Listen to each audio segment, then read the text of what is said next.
मैं आज के दिन के विषय में ख़ास तौर पर बोलना चाहता हूँ कि आज का जो दिन है वो गुड फ्राइडे के नाम से जाना जाता है। गुड का मतलब होता है अच्छा, शुभ, और फ्राइडे का मतलब होता है शुक्रवार। उसको हम लोग हिंदी में शुभ शुक्रवार कहते हैं। तो आज का जो दिन है वो बड़ा ख़ास दिन है क्योंकि इसको शुभ बोला गया है। शुभ इसलिए बोला गया है, अच्छा इसलिए बोला गया है क्योंकि आज के दिन पूरी मानव जाति के लिए एक अच्छा काम हुआ है। संपूर्ण मानव जाति के लिए अच्छा काम हुआ है। अच्छा काम क्या हुआ है? अच्छा काम ये हुआ है कि परमेश्वर जो हमसे इतना प्रेम किया कि उसने प्रेम के कारण से वो हमें बचाना चाहता है। हमें दुख और तकलीफ़ों में नहीं देखना चाहता है, अभी इस समय में भी नहीं देखना चाहता और न भविष्य में देखना चाहता है। भविष्य में मतलब भविष्य में एक और जीवन है जो मरने के बाद का जीवन होता है, उसमें भी वो अच्छा समय में अच्छा जगह में देखना चाहता हो। हालेलुया। तो ऐसा वो प्रेम किया है, उन सब चीज़ों से, उन सब तकलीफ़ों से बचाने के लिए उसने अपने इकलौते बेटे को भेज दिया। अपने इकलौते बेटे को भेज दिया। और किस लिए भेजा उसने? कि हमें बचाए, वो पूरी मानव जाति को बचाए। किस बात से बचाएगा? वो पापों से, गुनाहों से बचाएगा। पापों से, गुनाहों से और गुनाहों के परिणामों से, उसके असर से, उसका जो प्रभाव है, उसका जो परिणाम है, पाप का जो परिणाम है, उससे बचाने के लिए। पता है आपको पाप का परिणाम क्या है? पाप का असर क्या है? कर्ज है, श्राप है। हम दुख और तकलीफ़ें झेलते हैं, हम लोग कई सारे तंगी और मुसीबतों में चलते हैं, परेशानियों में फंसते हैं, नाना प्रकार की हमें नाम भी नहीं मालूम, वैज्ञानिकों को भी, डॉक्टरों को, लोगों को भी नाम नहीं मालूम। ऐसे ऐसे बीमारी हमारे जीवन में आती हैं जो पाप का परिणाम है।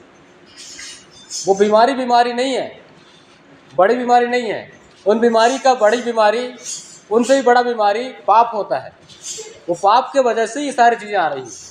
हर एक प्रकार की जो समस्याएं हैं, परेशानियां हैं, तकलीफ़ें हैं, बीमारियां हैं, नाना प्रकार जितने भी बीमारियां हैं, XYZ कुछ भी क्यों ना हो, मार धाड़, लड़ाई झगड़े, इधर उधर, इसकी बुराई, उसके तमाम प्रकार की चीज़ें हैं, XYZ जो जितने भी शैतानिक चीज़ें हैं, गलत चीज़ें हैं, चाहे वो नशा की बातें क्यों ना हो, हर एक चीज़ है, हर चीज़ है, पाप का परिणाम है, पाप का असर है, पाप का असर है।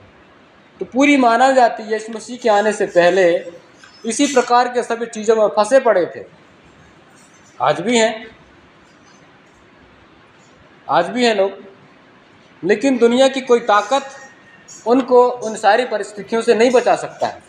हो सकता है कुछ समय के लिए, कुछ दिनों के लिए, या हो सकता है इस जीवन में वो सुधार लें, अपने आप को साध लें, ऐसा हो सकता है।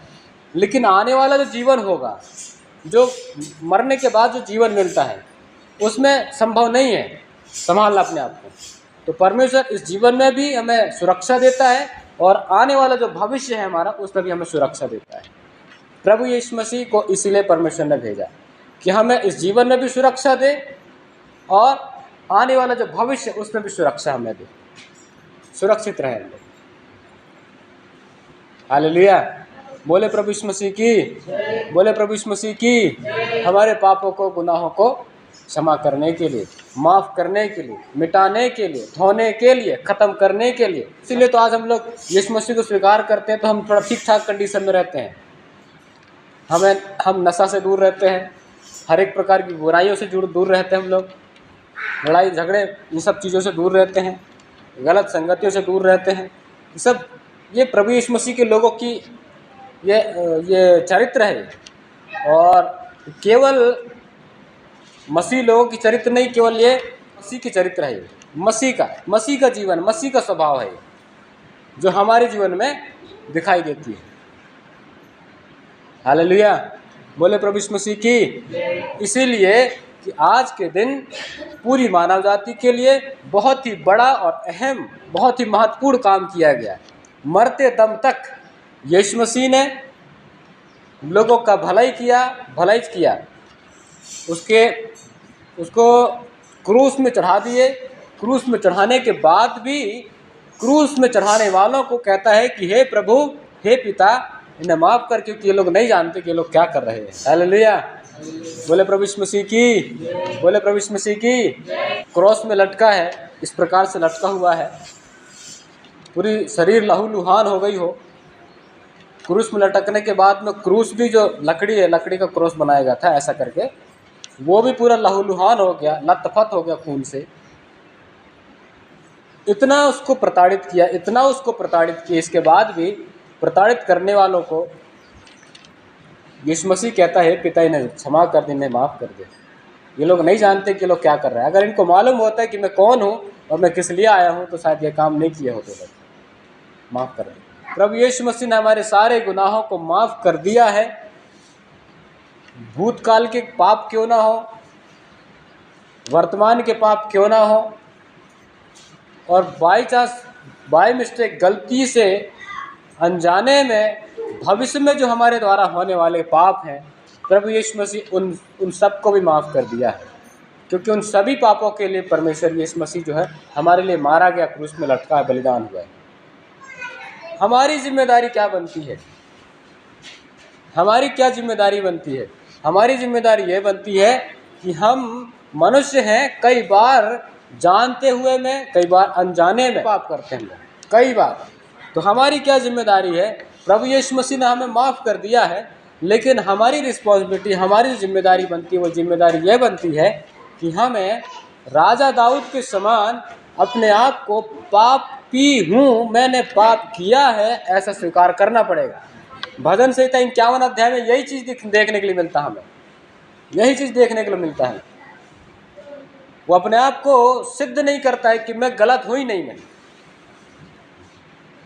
बल्कि परमेश्वर के सामने वो जाता है और प्रार्थना करता है प्रभु से कि हे पिता मुझे माफ़ कर दे, मुझे क्षमा कर दे, मैं पापी हूँ, मैं तुच्छ हूँ, मुझे मेरे पाप के कारण से अपने नज़रों के सामने से मुझे दूर मत कर, परंतु मुझे मेरे अंदर में मेरे मन को शुद्ध कर, मुझे स्थिर आत्मा दे। तमाम प्रकार की चीज़ें वो कहता है। और वो अपने आप को मैं पापी हूँ, मैं पाप किया हूँ, मैं गलत हूँ, लेकिन तू ही मुझे साफ करेगा, तू ही मुझे माफ़ करेगा, इस प्रकार से उसने स्वीकार किया। आज का जो युग है, आज का जो समय है, ज़्यादातर आप लोगों को मालूम होगा, लोग अपने आप को, अपनी जो गलती है, गलती होने के बाद भी लोग अपने आप को सही साबित करने के लिए ज़्यादा प्रयास करते हैं। गलत होने के बाद भी लोग सिद्ध करने में तुले होते हैं कि मैं गलत हुई नहीं, मैं गलत हुई नहीं। और इधर दाऊद भक्ति के साथ में, बड़े भाई के साथ में, परमेश्वर के सामने सम्मुख में, क्योंकि आराधक है वो, डरते हुए और कांपते हुए परमेश्वर का आज्ञा का पालन करता है, परमेश्वर का एक अच्छा भक्त है। ऐसा व्यक्ति होने के बाद भी वो कहता है कि प्रभु मैं गलत हूँ, मैंने पाप किया है, मैं माता के गर्भ से ही पापी पैदा हुआ हूँ। तमाम प्रकार की बातें बोलता है। और आज का दुनिया क्या है, गलत होने के बाद भी मैं गलत हूँ करके मानने के लिए जल्दी से तैयार ही नहीं होगा। राजा दाऊद का दिल हमें रखना पड़ेगा। बाइबल बताती है कि जिसने अपने आप को जो अपने आप को कहता है कि मैंने पाप किया नहीं है, तो अपने आप को धोखा देता है, कहता है बाइबल। तो मैं ये कहना चाह रहा हूँ, राजा दाऊद के समान हमें भी कई सारी बातों में ये स्वीकार करने की ज़रूरत है कि हाँ प्रभु मैं मनुष्य हूँ, मैं इंसान हूँ, कई जगह में चूक जाता हूँ, कई जगह मुझसे भूल हो जाती है, प्रभु मुझे माफ़ कर। और कई अगर ऐसी गलतियाँ हुई होंगी मेरे से, तो प्रभु मुझे क्षमा कर, मुझे मेरे गलतियों के कारण से मुझे अपने आप से दूर मत कर, परंतु मुझे गले लगा, मुझे प्यार कर, स्थिर कर मुझे। परमेश्वर हमें गुनाहों से माफ़ करके, उन्हें नज़रअंदाज करके, फिर से गले लगा करके फिर से प्यार करने के लिए वो तैयार है। और फिर से प्यार करेगा, फिर से हमें खड़ा करेगा। हम परमेश्वर के सम्मुख जब भी आए तो अपने आप को मैं ना सिद्ध नहीं हूँ ऐसा करके, उस हिसाब से उसी स्वभाव को लेकर के आए, मैं सिद्ध हूँ, मैं ठीक हूँ, मैं गलत नहीं हूँ, मैं बिल्कुल परफेक्ट हूँ, ऐसा करके सोच के कभी ना बैठें। यही कहने की कोशिश कर रहा हूँ कि राजा दाऊद के समान हमें गलती ना होने के बाद भी अपने आप को गलत साबित करता है परमेश्वर के सम्मुख में कि प्रभु मैं गलत हो सकता हूँ, कई बार चूक जाता हूँ मैं। परमेश्वर हमारे लिए पहले ही हमें माफ़ कर दिया है और अपने प्रेम को इस रीति से प्रकट किया कि उसने अपने इकलौते बेटे को भेज दिया, और भेजने के बाद तो बलिदान हो गया, बलिदान करके अपने प्रेम को इस प्रकार से प्रकट कर दिया है, मैंने तुमसे बहुत प्रेम किया है। वो आज भी प्रेम करता है, आज भी हमें गले लगाता है, आज भी हमारी सुधि लेता है। शर्त यह है कि हम कितना परमेश्वर के प्रति वफादार हैं, कितना ईमानदार हैं, कितना हम साफ सुथरा मन के साथ में, मन की शुद्धता के साथ में आकर बैठते हैं, ये बड़ा ज़रूरी चीज़ है। परमेश्वर इन सारी बातों द्वारा आप सभी को आशीष दें।